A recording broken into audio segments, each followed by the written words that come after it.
Welcome to another Exo Heroes Hero Spotlight. Today we're going to be talking about Baraka, Kingsguard of the Wasted Red. A quick overview, Baraka is a dashing Aladdin-esque rogue with notably more violent qualities, specifically his hard-hitting reset on kill active paired with his mana theft synergies. He's a solid hero on his own, but he can show you even more shining, shimmering splendor with his Fate Cores. So if you see here, he's obviously a fated hero, chaos position, machine elements with the physical attack type. And so now, why don't we get into his skills? Alright, so Baraka's basic attack does 512 to 616 damage to a single target, much like a lot of the other chaos heroes. His A1 is Assassin Art, which costs only 2 mana, deals single target damage at 225%. Also, it has the special passive of getting a reset if the target dies from this skill. And he also has the Plunder passive, which steals 1 mana from the target and grants 2 mana to a back row ally if the target is disheartened. So in order to proc this special passive, he'll have to be used in combination with Rachel. His A2 is Madman's Flurry, which costs 3 mana. It's another single target damage that deals 525% damage to one enemy. Also has the Plunder passive adds to it, which allows him to steal 1 mana from the target and grants 2 mana to a back row ally if the target is disheartened. And we'll talk a little bit about why this special passive is so unique and useful a little bit later. And lastly, let's take a quick look at his passive, which is very simple. It's just a final hit 3. It allows him to attack an enemy if the enemy's HP drops below 10%.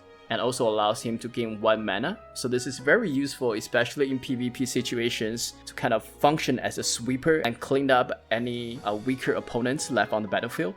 But with that being said, let's talk about how you should be using Baraka in today's meta. Sure, so there's a lot to talk about here.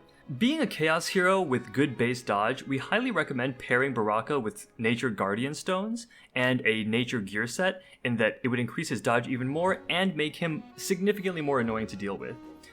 Baraka has a very touch-and-go playstyle where if he's able to pop off and get the reset on his A1, he can do a lot of damage without much counterplay. The downside of this is that without the reset, he doesn't provide very much for the team without Rachel by his side. The first thing I want to mention is, Baraka and Jhin are very clearly similar in playstyle, but while Jhin looks the part, we believe Baraka to actually be more effective as an assassin, and this is due to his heavier actives in both mana cost and damage. Because Baraka's A1, the reset ability, does more damage, it provides 2 benefits in that 1, it could kill the target easier, thus making resets more common, and 2, even if you don't kill the next target for another reset, you're still going to be doing more damage than if you had got the reset with Jhin. Now, in true Robin Hood fashion, Baraka steals from the rich and gives to the poor. But instead of riches, it's mana, and instead of the poor, it's actually your backline. However, he needs his accomplice Rachel to do this.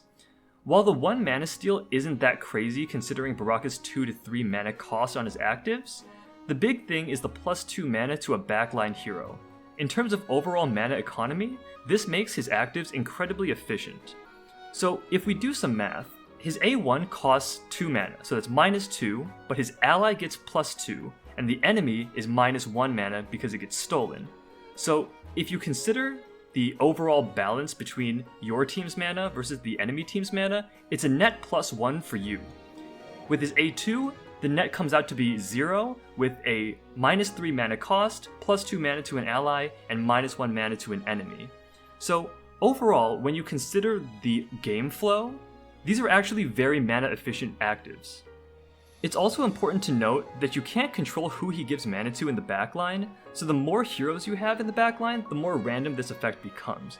We recommend that you only bring 1 or 2 high mana cost, high damage heroes in the back row to take full advantage of his ridiculous mana battery, and obviously Rachel is one of the prime candidates. His passive is pretty straightforward. It's meant to act as a finisher for low HP enemies. The downside is, compared to other passives, this one is pretty situational, as the opponent has to fall below 10% HP, and you might not see as much use as other passives that offer straight utility or damage. Now I'm going to pass it off to Hao, and he's going to talk a little bit about both of Baraka's Fate Cores. And that's correct, Baraka is one of the rare heroes in this game that actually have 2 Fate Cores. So let's take a look at his Awakening Fate Core first. So this one is the easier one to understand among the two. So what this does is his basic attacks are not too different, but he does get a bonus to his passive. If we look at his passive here, instead of only having the final hit, he also gets the Harbinger of Awakening, which essentially is a setup to allow him to reach his awakening state, which is the King of Wasted Red. And what that does is it grants him the heal over time, which heals at 25% of his basic attack every single turn. And also it adds the special ability of increasing attack speed by 25 and gains a damage immunity for 4 turns when his health is at or below 30%. So both of them are good, although not game changing, but given that his unique assassin style, the added survivability is definitely a plus. So with that being said, now let's take a look at his other Fate Core. So if you look into the Dragon Emperor Knights, there's another Fate Core for Baraka, and this one is called the Black Moon Baraka. So similarly, although the names of his A1 and A2 are different, they are essentially the same in terms of their abilities, but he does get a couple additional unique components that comes with this Fate Core. First is this unique buff, which he grants the buff to all Wasted Red heroes that allows them to increase their attack power by 2%, increase their attack and defense by 1%, and HP by 6%. So on the surface, this looks like a great buff, but in reality, there are simply not many heroes from Wasted Red in the game today.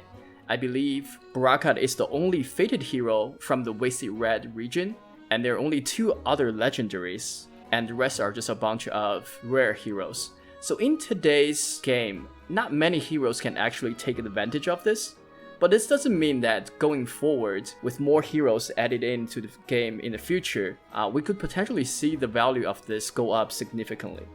The Black Moon Baraka also gets a couple of additional upgrades to his passive. Obviously, similar to every other Dragon Emperor's Knights, he has the Dragon Blood and Wrath passive, which essentially allows him to set up through the Great One passive and the Dragon Blood passive to activate the Wrath passive. And what Wrath does is, for every single turn, when attacked, allies marked with Dragon Blood will counter and dealing 50% damage for every Dragon Blood mark on them. And at the beginning of each fight, Baraka will mark 4 of the highest attack heroes in the same row with him with a Great One mark, which will then in turn allow them to stack the Dragon's Blood passive.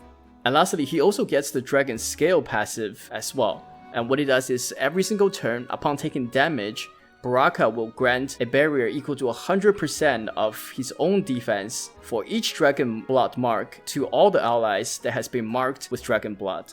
And this lasts for 10 turns, but it cannot be stacked. So as we can see, Baraka has a lot to offer, and it really changes up depending on which version of him you have. His base kit is good as a PvP focused sweeper, but he gets a lot of added utility once you get his Black Moon version of the Fate Core, and he also becomes a better sweeper slash assassin if you have his Awakening version of the Fate Core. So very interesting hero. But that's it for us today. If you have any other thoughts on Baraka, or if we missed anything, let us know in the comment section down below. To see more reviews of Exos hero related content, feel free to check out our other videos. And if you like this video, don't forget to like and subscribe. And we will see you guys in the next episode. See ya.